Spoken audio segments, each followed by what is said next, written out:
You're basically saying we can't determine now that this is anemic demand. It could be oversupply of the available handset. What's your thesis? So when you look at it, a few weeks ago, we heard that Apple was talking to its supplier to increase the shipments for this particular model by about 10%. So, frankly speaking, there is lots of puts and takes at this point.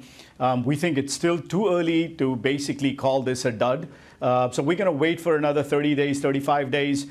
Here's some official comments from Apple when they actually announced their earnings to really figure out what shipments could be for the next financial year. Can you give us context as to how much you look at TS Securities? How much does this sort of pre-order data tend to fluctuate with reality? It does fluctuate, and where sometimes there are supply constraints, sometimes there is spikes in demands in the earlier side of it, which is why I'm saying if you look at it for a 12-month cycle, it could vary quite a bit.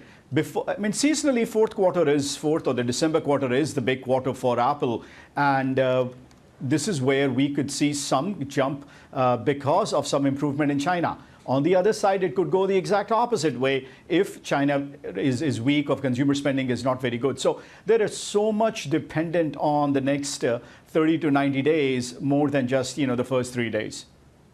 Anurag, away from the early pre-order data for iPhone, other analysts talk about China in the context of domestic competition. Now that you've seen what Huawei has to offer, how do you model that domestic competition in China?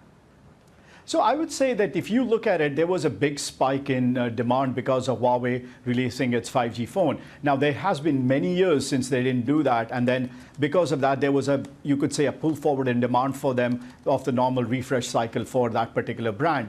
For Apple, Apple has to fight quite a bit now to gain market share again in China. And I think if there are going to be any discounts from Apple anywhere in the world, we think it's going to be in China at this point. Now, the new phone that came out from Huawei, the $2,800 one, I don't think that does that damage to Apple's iPhone sales because it's two different categories, frankly.